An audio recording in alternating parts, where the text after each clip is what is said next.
Merci beaucoup, bonsoir déjà à toutes et à tous, et merci aux organisatrices de ce cycle de conférence de m'avoir invité à présenter une partie de mes travaux de doctorat. Et bravo pour cette initiative aussi de pluridisciplinarité, qui est souvent un mot qu'on utilise beaucoup, puis au final, c'est vrai qu'on n'a pas trop l'habitude d'échanger entre différents chercheurs de différentes disciplines. Donc voilà, bravo pour ce beau projet. Donc, je veux juste un petit peu rectifier les choses, c'est que je ne suis pas une spécialiste vraiment de l'autonomie dans les EHPAD. Moi j'ai fait ma thèse à l'EHESS et à l'INED sur en fait, les expériences de vie des personnes âgées vivant en EHPAD. Et notamment, l'un des résultats de ma thèse, c'était de montrer qu'il y avait de fortes inégalités qui étaient associées à cet âge de la vie, dont on parle absolument pas, mais qui étaient très prégnantes dans les établissements. Pour faire mon travail de thèse, j'ai fait une enquête. J'étais animatrice dans 5 établissements, 5 EHPAD, appartenant à des modes de gérance différenciés. Et j'ai réalisé Alors j'étais animatrice, donc en sociologie, on dit qu'on fait des observations participantes. Voilà. Donc, tout en participant aux activités de travail, on observe ce qui se passe dans la vie quotidienne des établissements. Et puis j'ai réalisé 50 entretiens avec des résidents et des entretiens avec des directeurs ou des professionnels de ces structures. Donc voilà, moi je suis beaucoup plus spécialisée sur les questions d'expérience de vie, de vécu intime de ces personnes âgées, mais j'ai quand même interrogé cette question de l'autonomie parce que je me suis vite rendu compte en lisant des textes de loi, qu'on retrouvait cette autonomie un peu de partout, et au final j'étais un petit peu déstabilisée par le décalage que moi je pouvais voir sur le terrain. Donc voilà, c'est ce que je vais vous présenter est l'objet d'un des chapitres de ma thèse, qui n'est pas forcément le plus abouti, mais je compte sur vous justement après pour la discussion, pour que voilà, peut-être ça prenne un peu plus d'ampleur. Et donc dans ma thèse, j'avais appelé cette partie les personnes âgées dépendantes en EHPAD, une autonomie impossible, et c'était un point d'exclamation voilà, que j'avais mis. Alors, voilà pour cette petite présentation très rapide. Donc quand Tatiana m'a contactée, elle m'a proposé de faire une présentation sur autonomie et vieillissement. Et tout de suite, je me suis dit que vieillissement, c'était quand même très très large et que je n'allais pas pouvoir traiter de tous les types de vieillissement. Et donc ma présentation porte vraiment sur le vieillissement, sur la situation des personnes âgées donc, que l'on qualifie de dépendantes et qui vivent donc dans des établissements où on les reconnaît comme tels, hein, donc des établissements d'hébergement de personnes âgées dépendantes. Donc je ne vais pas du tout parler des personnes actives, voilà, des jeunes retraités, etc., et qui sont en pleine forme. Ça va vraiment être une focale sur la situation de personnes âgées qui souffrent de grandes incapacités. Juste une petite précision, je ne sais pas si vous avez les chiffres en tête, mais en EHPAD, il y a plus de la moitié des personnes âgées, c'est 53% qui sont qualifiées de très dépendantes. Donc on y reviendra, mais c'est une qualification qui se fait par des seuils âgés. Voilà. Donc on est à plus de 50% de personnes qui sont en GIR 1, 2, donc vraiment des GIR, des situations de grande vulnérabilité physique. Alors, j'ai trouvé en fait très intéressant de me demander, voilà, de me questionner sur autonomie et vieillissement, donc autonomie et dépendance, parce que ce sont des concepts qui sont largement opposés, autonomie et dépendance, voilà, qui font vraiment écho à des situations très différentes, mais pourtant qui sont largement mobilisés pour désigner ces personnes âgées. Et je vais commencer cette présentation. J'ai oublié de... Voilà. Voilà. Je vais commencer cette présentation par revenir sur un peu de sémantique. Alors j'avais ça un retour sémantique, mais je voudrais vous montrer que la manière dont on nomme ces personnes âgées est loin de faire consensus. On les appelle des personnes âgées dépendantes, des personnes âgées autonomes, en perte d'autonomie. Et ce flou, en fait, dans cette désignation, accentue les représentations sociales particulièrement négatives qui sont associées à ces personnes âgées. Ensuite, je voudrais revenir sur le contexte de travail dans les EHPAD et vous montrer que l'autonomie, en fait, est une norme attrayante dans les établissements. C'est une norme qui encadre les pratiques des professionnels et qui encadre, qui devrait encadrer les existences des personnes âgées dans ces établissements. Mais je vous montrerai qu'en fait, que cette norme d'autonomie est plus un mirage. Et je vous expliquerai pourquoi.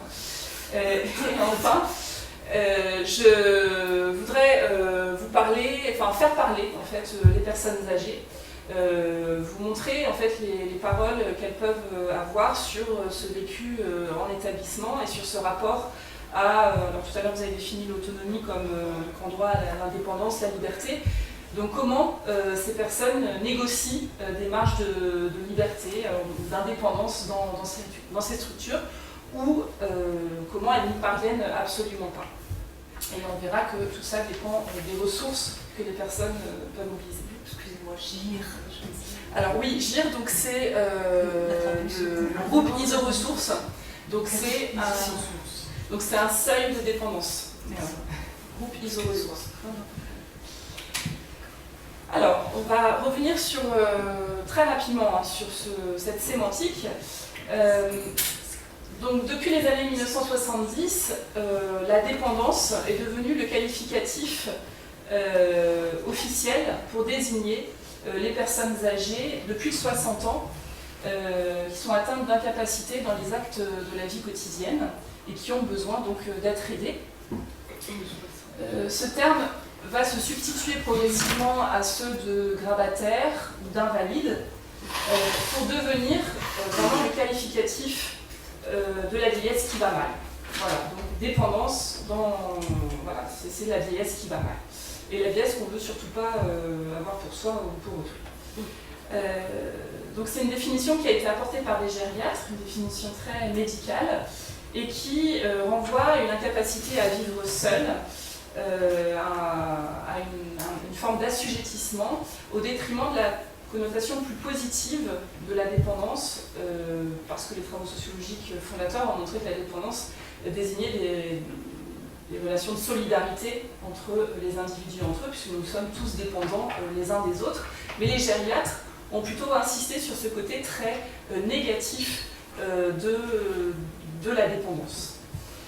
Alors, à la fin des années 1990, la loi va instaurer la prestation spécifique dépendance. Et donc cette loi, elle définit officiellement la dépendance comme étant donc l'état de la personne qui, nonobstant les soins qu'elle est susceptible de recevoir, a besoin d'être aidée pour l'accomplissement des actes essentiels de la vie ou requiert une surveillance régulière.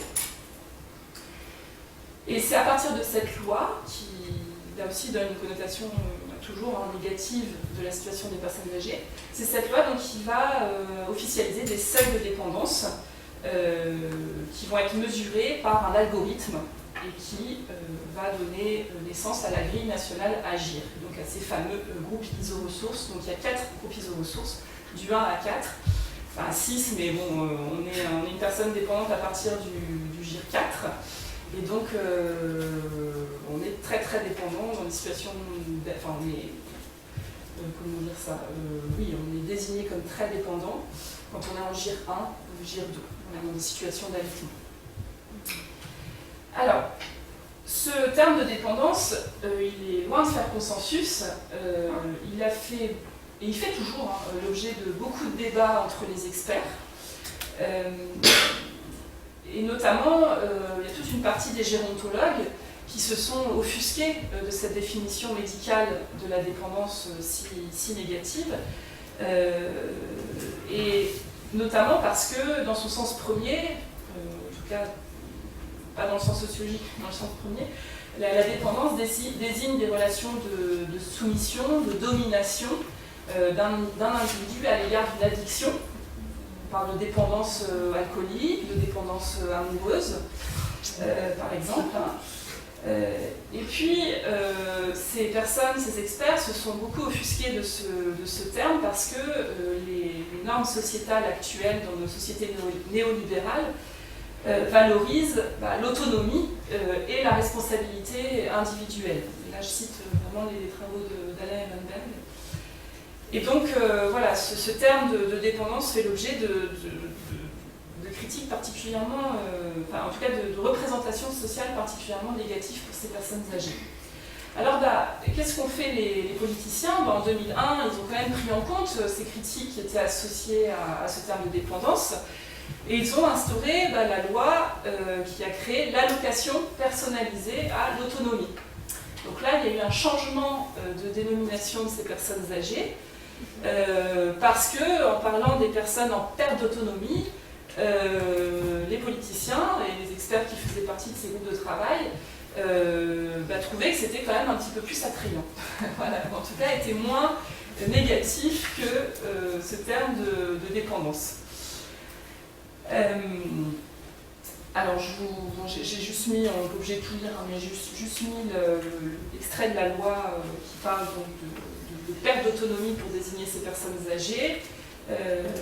Toute personne âgée résidant en France qui se trouve dans l'incapacité d'assumer les conséquences du manque ou de la perte d'autonomie liée à son état physique ou mental a droit à une allocation personnalisée d'autonomie permettant une prise en charge adaptée à ses besoins. Donc à partir de 2000 ans, on ne parle plus du tout de la PSD. La PSD a vraiment été remplacée par cette allocation. Alors ce terme de perte d'autonomie est devenu, et vous l'avez tout à l'heure employé, et je pense qu'on l'emploie tous, mais est devenu le terme politiquement correct pour parler de ces personnes âgées. Alors même que, souvenez-vous qu'en EHPAD, les EHPAD, on les désigne comme des personnes âgées dépendantes. Donc vous voyez un peu toujours ces contradictions, ce flou dans la dénomination de ces personnes âgées.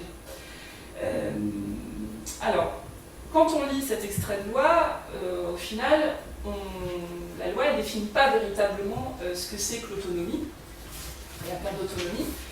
Et certains experts, là encore, certains gérontologues, ont beaucoup critiqué cette dénomination de perte d'autonomie parce que, selon eux, et je suis plutôt d'accord avec eux, enfin moi je m'associe à leur critique, ce terme de perte d'autonomie, il accentue la confusion entre ce qu'on pourrait définir la perte d'autonomie fonctionnelle, c'est-à-dire la capacité à effectuer par soi-même un certain nombre d'actes de la vie quotidienne, et l'autonomie décisionnelle, c'est-à-dire la capacité à déterminer par soi-même les règles de sa conduite en connaissance de cause. Voilà, donc il y a cette confusion de perte d'autonomie, enfin voilà, cette dénomination de perte d'autonomie est trop homogène et ne met pas assez en avant des situations très différentes d'autonomie décisionnelle et d'autonomie fonctionnelle. Et donc une personne âgée qui est en perte d'autonomie fonctionnelle, qui a des difficultés motrices, je ne sais pas, par exemple qui a eu un AVC, qui est dans son fauteuil, peut tout à fait avoir, ne pas avoir perdu son autonomie décisionnelle. Et souvent, on verra, mais souvent il y a une confusion, même parmi les professionnels de terrain, entre cette perte d'autonomie fonctionnelle et cette perte d'autonomie décisionnelle. Alors, voilà pour un peu cette sémantique, ces réflexions sémantiques. On le sait, le concept d'autonomie, il bénéficie d'une large diffusion dans les politiques sociales. Plusieurs sociologues ont montré qu'il existe une véritable injonction à l'autonomie pour les personnes les plus vulnérables de notre société, et notamment les personnes qui sont en marge du marché du travail. Et donc il y a beaucoup de travaux qui ont porté sur ces personnes âgées, ces individus. Et l'autonomie apparaît vraiment être une norme à atteindre dans nos sociétés, et on demande aux personnes les plus vulnérables qu'elles soient les maîtres d'œuvre de leurs propres existences, malgré les difficultés qu'elles peuvent rencontrer. Mais en tout cas, c'est dans cet esprit-là que les politiques sociales se fondent et s'inspire pour trouver des solutions pour les personnes les plus vulnérables de notre société. Alors, quand on se penche plus précisément sur les politiques de la vieillesse, et en particulier les politiques des établissements, enfin les politiques qui organisent les établissements, on retrouve cette injonction à l'autonomie. Alors, il y a une charte, je ne sais pas si vous connaissez, mais la charte des droits et libertés des personnes en situation de handicap ou de dépendance qui a été réactualisée en 2007, qui a inscrit dans son article 8, le titre c'est « La préservation de l'autonomie ». Et cette préservation de l'autonomie dans cette charte réaffirme des droits spécifiques pour ces personnes âgées ou en situation de handicap. Et enfin, je pense que vous connaissez tous, mais la loi du 2 janvier 2002 rénovant l'action sociale et médico-sociale, et qui est vraiment la loi qui encadre les pratiques des professionnels de terrain, met explicitement en avant cette injonction à l'autonomie, notamment pour protéger les personnes âgées de leur vulnérabilité. Alors j'ai juste mis un petit extrait de cette loi, l'article section 1, l'article 2. Donc là je parle, alors vous êtes tous juristes, hein, difficile pour moi les textes de loi, mais voilà. Donc dans cette juristes dans la salle, détendez-vous. Ah bon, je me rappelle du cas, je ne sais même pas si la forme convient, je ne sais pas si vraiment on cite les textes. Mais voilà. Donc dans cet article 2, l'action sociale et médico-sociale tend à promouvoir dans un cadre intermédiaire l'autonomie et la protection des personnes, la cohésion sociale, l'exercice de la citoyenneté, à prévenir les exclusions et en corriger les effets. Donc on voit bien qu'avec cette loi, l'autonomie encadre les expériences de vie des résidents. Et puis, on comprend aussi que ce terme d'autonomie, il a été mis dans cette loi pour tenir à distance le plus possible la figure repoussoire des hospices qui existaient même jusqu'à la fin des années 80 et dans les années 90. Et donc cette autonomie-là qui apparaît dans les textes de loi dans les années 2000 permet de donner une image plus humanisée de ces établissements. Et c'est pour ça que pour moi c'est une norme attrayante dans ces structures. Alors, on trouve dans un autre article, on ne va pas tout lire, mais l'affirmation de droits, de liberté individuelle pour les personnes âgées. Donc c'est la loi rénovant l'action sociale et médico-sociale, elle intervient pour tous les usagers des établissements sociaux et médico-sociaux. Mais là, dans le cadre des EHPAD, l'article de loi vise à... les établissements doivent assurer une prise en charge et un accompagnement personnalisé, individualisé de qualité, favorisant son développement, son autonomie et son insertion, adapté à son âge et à ses besoins, respectant son consentement éclairé, qui doit systématiquement être recherché lorsque la personne est apte à exprimer sa volonté et à participer à la décision, etc. Donc on voit bien à travers cet extrait de loi que le résident respecte la dignité, l'intégrité, la vie privée, l'intimité de la personne, des grands yeux, et donc le consentement éclairé doit être systématiquement recherché. Donc quand on lit ces textes de loi, la médicalisation des existences dans les EHPAD, elle ne paraît pas incompatible avec la promotion d'autonomie. En tout cas, quand on lit les textes de loi. Avec donc, voilà. L'accueil de personnes âgées, donc dépendantes, voire très dépendantes, ne doit pas donc remettre en question leur autonomie individuelle, comprise notamment dans sa dimension décisionnelle, dans son indépendance, sa forme de liberté, etc. Alors, pour garantir l'exercice de ces droits, de ces usagers, de ces personnes âgées, il y a un certain nombre d'outils qui ont été mis en place, je pense que vous connaissez, notamment le Conseil de la vie sociale, le projet d'établissement, et il y a 7 outils, je ne vais pas tous les dire, mais il y a la charte des droits et libertés de la personne accueillie, Et cette charte, elle est systématiquement affichée dans les EHPAD. Vous la trouverez tout le temps dans les établissements auxquels vous pouvez aller. Et il y a un des articles de cette charte qui s'appelle le droit à l'autonomie, là encore. Et quand on lit plus précisément cet article, on se rend compte que le droit à l'autonomie, en fait, c'est la libre circulation de la personne dans l'établissement, le maintien du lien social et la détention de biens matériels et financiers pour les personnes âgées des établissements. Alors, vous voyez, à ce stade de ma présentation, on voit en fait que l'autonomie, elle est très très mal définie. En tout cas, on a fait référence dans chacun des extraits que je vous ai cités à des formes très différentes. Et voilà, tout ça accentue un peu le flou sur ce qu'on attend de l'autonomie de ces personnes âgées. Alors, ce que moi j'ai pu repérer aussi, c'est que l'autonomie, elle est très utilisée par les groupes privés ou par aussi les structures publiques qui accueillent ces personnes âgées. Et l'autonomie, elle est utilisée comme un outil de communication que l'on retrouve dans les brochures de ces établissements. Et ça, que les établissements soient publics ou privés, il n'y a pas de différence. Ce qui permet pour les directeurs, les dirigeants, de montrer que beaucoup d'efforts ont été faits pour améliorer les conditions de vie de ces personnes âgées dans ces établissements.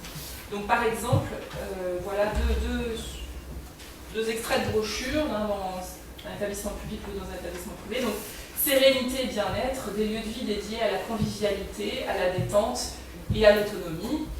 Et puis, dans un établissement privé, pour éviter la perte d'autonomie, les personnes âgées sont invitées, en fonction de leur possibilité et de leur souhait, à participer aux actes de la vie quotidienne, mise de la table, pliage du linge, atelier cuisine, jardinage, etc. Alors là encore, c'est les Club Med pour les personnes âgées. Voilà. En tout cas, on a envie d'y aller quand on... Oui, ça donne envie d'y aller, oui, absolument. Donc là encore, le terme, le concept est peu stabilisé, on voit des choses assez floues, leurs possibilités, dans le deuxième, donc leurs possibilités, leurs souhaits, voilà, fait écho à l'autonomie, même si c'est pas directement l'autonomie décisionnelle, que moi je peux le définir, même s'il n'est pas mis en avant là dans cet extrait.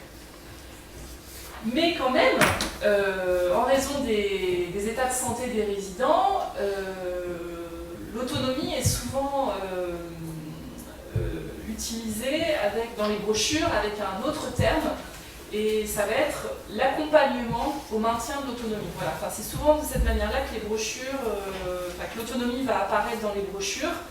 Je vous montre juste un extrait. Voilà, donc dans des établissements, l'ensemble du personnel est formé à l'accompagnement spécifique de la personne âgée, donc présent en nombre important, il s'assure au quotidien du bien-être de chacun des résidents et encourage son autonomie en tenant compte de ses particularités aussi bien psychologiques que médicales. Donc souvent on retrouve ce terme d'accompagnement au maintien de l'autonomie ou l'encouragement au maintien de l'autonomie ou à l'autonomie dans les brochures. Donc autant que possible, l'accompagnement au quotidien de la personne âgée se fera avec l'objectif de maintenir l'autonomie de celle-ci.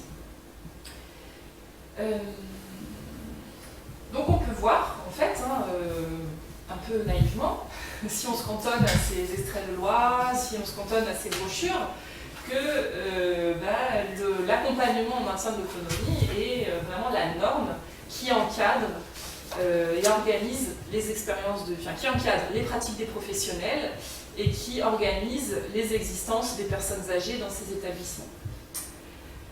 Alors, pourtant, l'accueil d'une population aux lourdes incapacités physiques et ou psychiques, et puis les difficultés du secteur gériatrique ne sont pas toujours compatibles avec la promotion de l'autonomie. Donc on a beaucoup entendu parler l'année dernière, et toujours maintenant, mais de la surcharge de travail, la pression, le manque de moyens humains, le manque de moyens financiers, le manque de formation aussi des professionnels. Et puis l'exercice d'une activité soignante qui est calée sur des impératifs financiers rendent particulièrement difficile le travail des professionnels et cette injonction à encourager, à maintenir l'autonomie des résidents. Au final,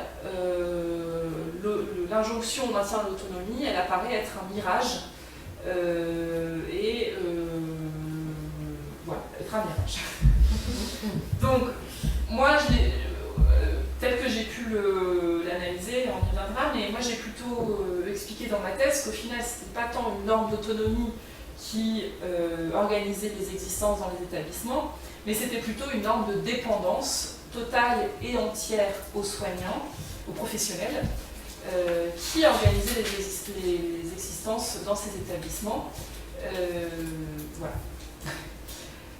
Là, notamment parce que la gestion planifiée de la vie quotidienne impose des rythmes institutionnels et collectifs aux résidents, ce qui réduit inévitablement leur autonomie, c'est ce dont vous parliez tout à l'heure. Voilà, on est sur des lieux d'accueil collectifs et on a des rythmes institutionnels à respecter.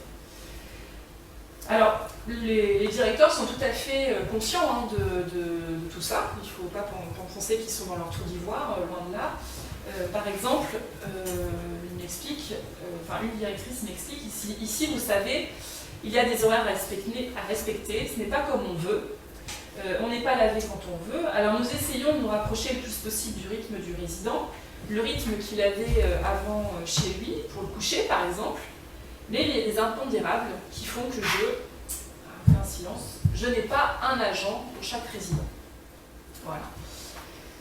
Et moi, c'est vrai que durant mes nombreuses enquêtes où j'étais animatrice, j'ai pu constater ces pratiques institutionnelles qui illustrent cette mise en dépendance totale et entière des personnes âgées aux professionnels, au détriment de leur autonomie. Alors, l'usage systématique des protections pour les résidents est très, très courant. Voilà, les résidents, il faut beaucoup négocier en fait pour ne pas avoir de protection, donc de couches dans les établissements, parce que quand on a des couches, ça va plus vite à changer qu'amener une personne âgée aux toilettes. Ça nécessite 2 voire 3 personnes, 3 professionnels. Et donc, c'est plus facile de changer les protections à une heure donnée, comme à la crèche, en fait. C'est la même manière. Et moi-même, j'étais parfois interrompue dans les entretiens que je pouvais réaliser avec des personnes âgées par un professionnel qui venait changer la protection de la personne au moment où j'étais en relation d'entretien avec elle. Et donc, j'avais cité l'exemple d'une fois en fait, où j'étais en train de discuter avec une personne âgée et l'aide-soignante commençait à changer la protection devant moi de la personne âgée, ce qui avait vraiment créé un grand trouble dans l'interaction. Et au final, elle s'était excusée, voyant que j'étais un peu choquée aussi moi-même. Alors même quand on dit les sociologues, il faut qu'ils soient le plus neutre possible sur le terrain, bon, parfois on a un peu du mal. Et donc elle avait après changé de ton l'aide-soignante et s'était excusée de la situation. Mais voilà, donc même moi, parfois, j'ai été pris dans des situations difficiles, en tout cas où la dépendance était très forte entre les résidents et les professionnels. Alors, je voudrais maintenant passer à ma 3e partie et vous faire part du ressenti des personnes âgées sur les relations qu'elles entretiennent avec les soignants. Donc j'ai appelé cette partie de l'autonomie en pratique, pas forcément en ayant un titre très bon, mais bon. En tout cas, en pratique pour les personnes âgées. Donc, en EHPAD, je vous l'ai dit, ce sont des établissements qui accueillent officiellement des personnes âgées dépendantes. Et donc ces personnes, elles sont étiquetées, à partir du moment où elles entrent en EHPAD, elles sont étiquetées comme dépendantes. Et elles doivent tenir un rôle de dépendant. Voilà, parce que ce sont des EHPAD, donc elles doivent tenir ce rôle de dépendant, entendu dans un sens négatif, c'est-à-dire comme une personne qui est incapable de vivre seule et qui est assujettie aux autres. elles doivent du coup se conformer, alors je fais un peu de sociologie, mais elles doivent se conformer au rôle social que l'on attend d'elles, donc être une personne en relation de soumission, une forte dépendance, assujettissement avec les soignants. Alors comment elles vivent ces liens et comment elles arrivent à négocier des marges de manœuvre dans les liens qu'elles entretiennent avec les professionnels. Alors, je vais commencer par ce que j'ai nommé, moi, des liens de coopération entre les personnes âgées et les professionnels.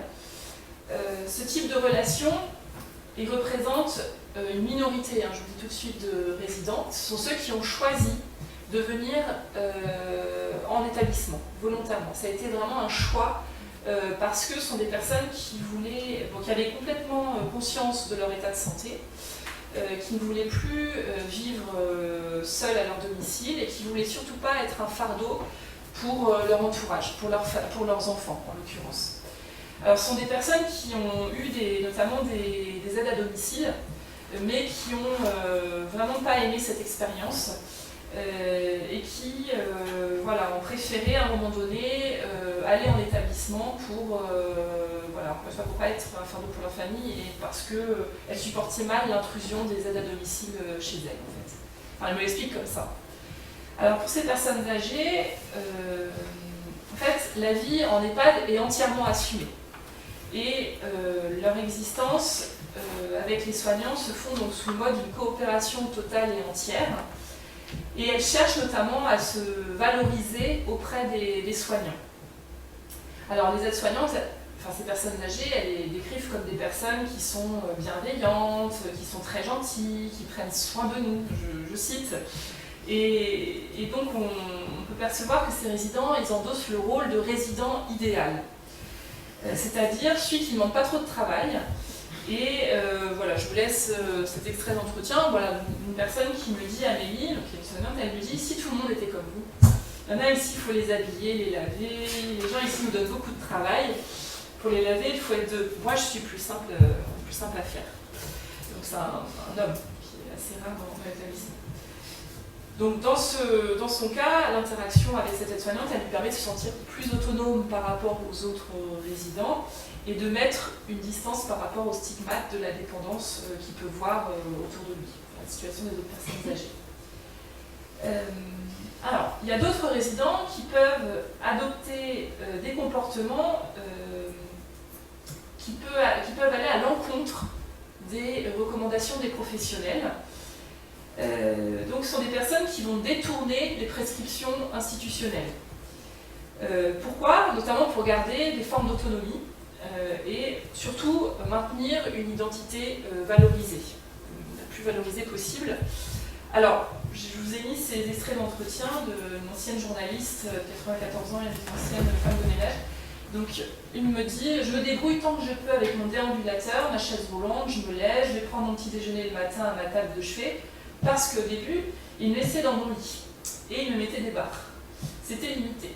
Donc j'ai compris, je fais ma toilette toute seule, je suis indépendante le plus possible.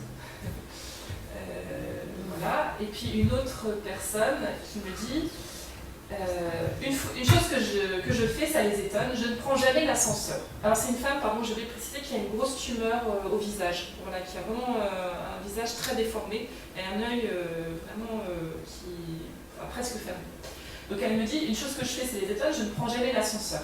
Je descends et je remonte les escaliers seule, parce que j'estime que les ascenseurs sont faits pour les fauteuils roulants. Oui, parce qu'il y en a beaucoup. Moi, ça me fait du bien de marcher, de faire bouger mes articulations. Alors quand je rencontre l'infirmière, elle me dit, comment, madame, vous ne prenez pas l'ascenseur ? Elle me dit qu'il faut que je fasse attention parce que j'ai des malaises à cause de ma tumeur, je tombe assez souvent. Alors je trouve que cet extrait d'entretien il est particulièrement intéressant à analyser, en tout cas à montrer, parce que on voit bien qu'elle veut vraiment garder là une autonomie, une liberté dans le fait de se déplacer, malgré l'étonnement et parfois la stigmatisation aussi de cette infirmière à son égard. Alors voilà pour ces relations de coopération qui, encore une fois, quand on fait de la sociologie, on fait des paquets en fait, d'entretiens et on regarde la situation sociale de ces personnes qu'on a interviewées. Et on arrive à trouver des similarités entre les profils de personnes. Et je dirais que ce sont plutôt des personnes qui sont favorisées sur le plan social, économique, qui ont souvent aussi parmi leur famille des médecins, ou des gériatres aussi, des personnes qui ont... qui connaissent très bien le milieu de la gériatrie, et donc on peut faire l'hypothèse que ce sont des familles aussi négociées avec les professionnels et les directeurs pour que leurs parents soient le plus autonomes possible. Alors il y a un autre type de relation que j'ai identifié, que j'ai appelé des liens d'ambivalence. Là ce sont des personnes qui sont venues en établissement pas de la même manière que pour mon premier idéal type. Ce sont des personnes qui ont renoncé à maintenir une existence à leur domicile parce que ce sont leurs proches qui leur ont fait prendre conscience de leur vulnérabilité. Et ce sont leurs proches qui leur ont dit il faut que tu ailles en établissement parce que tu ne peux pas continuer à vivre seul à la maison. Si tu tombes, comment on va faire ? Tu vas saigner de partout, il va y avoir du sang, si tu tombes la nuit, tu vas... Bon voilà, donc souvent ils élaborent, enfin les résidents m'expliquent que leurs proches ont élaboré des scénarios assez angoissants pour les convaincre d'aller en établissement. Alors quand je dis proches, c'est les familles, les enfants, mais aussi les médecins, qui jouent aussi un rôle important à un moment donné dans ce passage en établissement. Donc elles rentrent en établissement avec l'idée que, comme on leur a dit, qu'il allait y avoir du personnel soignant pour elles, à disposition, et donc dans ce désir d'être accompagnées aussi dans le maintien de leur autonomie, ou en tout cas, voilà. Donc le problème, en tout cas quand elles sont en établissement, elles sont particulièrement insatisfaites des relations avec les professionnels.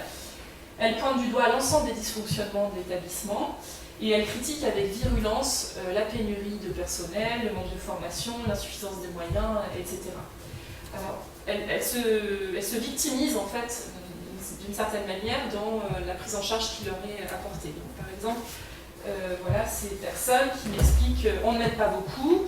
Pour manger, on me met l'assiette devant, je ne sais pas ce qu'il y a dedans. Je suis obligée de demander pour qu'on me coupe la viande. Ils s'en moquent complètement. Donc c'est des personnes qui souhaiteraient être accompagnées en fait, dans leur maintien de leur autonomie. Une autre qui me dit, une fois j'ai demandé à un personnel de nuit s'il pouvait me donner un verre d'eau, il m'a répondu non, on n'a pas le temps et il s'est sauvé. Voilà. Donc, on voit cette frustration, en tout cas ce décalage entre leurs attentes et au final le quotidien qu'elles peuvent vivre. Donc elles sont, ces personnes, dans l'impossibilité de pouvoir compter sur le personnel, et ce qui les laisse dans un profond désarroi et exacerbe le sentiment de solitude qu'elles peuvent ressentir. Et un autre extrait aussi d'entretien, les soignants on ne les voit jamais, à part les infirmières qui donnent les pilules, il n'y a aucun rapport, comment allez-vous, qu'est-ce qui ne va pas, rien, jamais. Alors il faut quand même dire qu'il y a 20-30 personnes à l'étage, j'ai en principe 2 infirmières. Les aides-soignantes, elles, sont 1 à 2. Il y a des élèves qui apprennent le métier, mais elles ne savent rien faire. Et enfin, une autre dame qui me dit « J'ai été étonnée, elle ne parle même pas 5 minutes, j'ai pas de chance, j'ai pas la phrase miracle pour appeler le personnel. Je ne sais pas si elles entendent ou pas quand je les appelle, elles disent oui, on arrive, mais elles ne viennent jamais. » On voit cette frustration qui se crée. Alors, ce sont des personnes, alors quand on fait le paquet, là, quand on regarde le profil sociologique, ce sont des personnes qui sont sur des profils CSP beaucoup plus intermédiaires que le premier et que le dernier que je vais vous dire, et ce sont les types de personnes qu'on retrouve majoritairement dans les établissements, dans les EHPAD, quand on tend à généraliser. Et donc je vais passer au dernier type de relation que j'ai pu identifier, que j'ai appelé, qui concerne, j'ai appelé des liens destructeurs, qui concerne là un type de profil sociologique très particulier. Ce sont des personnes qui sont les plus démunies sur le plan familial et sur le plan économique. Donc on va y revenir. Donc ces personnes âgées, elles m'expliquent vraiment que là, elles tiennent vraiment ce rôle de dépendant comme on leur demande d'être. Voilà. C'est vraiment... je les avais appelés, c'est un type que j'avais appelé s'abandonner dans ma thèse. Elles s'abandonnent entièrement à la vie institutionnelle et elles n'ont plus aucune forme d'autonomie, de réflexivité, enfin, si de réflexivité si, mais en tout cas parfois un peu de révolte, comme le deuxième type dont je vous ai parlé. Donc ce sont des personnes qui ont véritablement fait l'expérience d'un placement en établissement, elle explique comme ça, et l'entrée en établissement a été vécue de manière soudaine et inattendue, et ce qui accentue le sentiment de mépris de la société à leur égard. Donc par exemple, ces personnes âgées qui me disent « Je me demande comment je suis arrivée là, alors que j'étais chez moi. On est venu me chercher un matin, j'ai cru que j'allais rentrer le soir. J'ai dit à mon chien « Attends-moi » et puis voilà. C'est bizarre, je ne sais pas du tout. » On voit bien cet abandon, enfin en tout cas cette abondance et cette incompréhension aussi de cette situation. Et encore cette femme, cette ancienne femme de ménage qui me dit « Un matin, deux dames sont venues me chercher chez moi. J'ai cru que c'était pour une visite ou un contrôle et elles m'ont emmenée ici à la maison de retraite. Je suis restée là, je n'ai rien pris, mais rien du tout. Je n'ai même pas de quoi m'habiller. Tout est resté chez moi et on ne me l'apporte pas. » Donc, ces personnes âgées, alors même que je vous avais expliqué que pour le premier type, on était sur des personnes qui revendiquaient des formes d'autonomie, des formes de liberté, là on est vraiment sur le type extrême, à l'opposé. Elles se définissent vraiment avec des sentiments d'inutilité sociale, d'assujettissement, de domination, tel que le terme de dépendant peut le sous-entendre. Alors, d'autres extraits d'entretien, voilà, mais ici on est grondés comme des petits-enfants, on subit tout, vous attendez pour tout. Le matin, vous attendez votre petit déjeuner, vous attendez pour la toilette, vous attendez pour être couché, le mot j'arrive, vous savez, je le connais, puis vous attendez. Voilà, donc ce sentiment vraiment de glisser, en fait, dans l'existence, quoi. Et puis leurs témoignages font directement écho aussi à l'expérience des reclus, comme dans les prisons, la détention. On a l'impression d'être enfermé et d'être condamné à perpétuité. Ici, j'ai l'impression d'être enfermé, je ne fais pas ce que je veux, j'ai perdu ma liberté. Pour moi, ici, c'est la prison comparativement à ce que je faisais avant. C'est des personnes qui utilisent beaucoup le verbe subir, on trouve dans les entretiens. J'ai fini ma présentation. Je vais conclure quand même pour récapituler un peu l'ensemble de ce que j'ai dit. Je vous ai expliqué en fait que l'autonomie, c'est un concept qui est flou, peut stabiliser dans les textes, mal défini, qui renvoie à des situations très différentes en fait en fonction des textes qu'on utilise, des chartes, des extraits de loi, etc. Et qui renvoie parfois à une autonomie décisionnelle, parfois à une autonomie fonctionnelle, mais au final, il n'y a pas vraiment de définition stabilisée. Dans les établissements, on a des injonctions contradictoires entre à la fois cette norme d'autonomie qui est promue et au final ce décalage c'était pour moi plutôt un mirage de l'autonomie dans les établissements. Et puis je vous ai montré que les personnes âgées ont des ressources inégales pour faire valoir leur indépendance, leur autonomie dans les établissements et que cela met en avant les inégalités sociales aussi à cet âge de la vie. Voilà, je vous remercie de votre attention.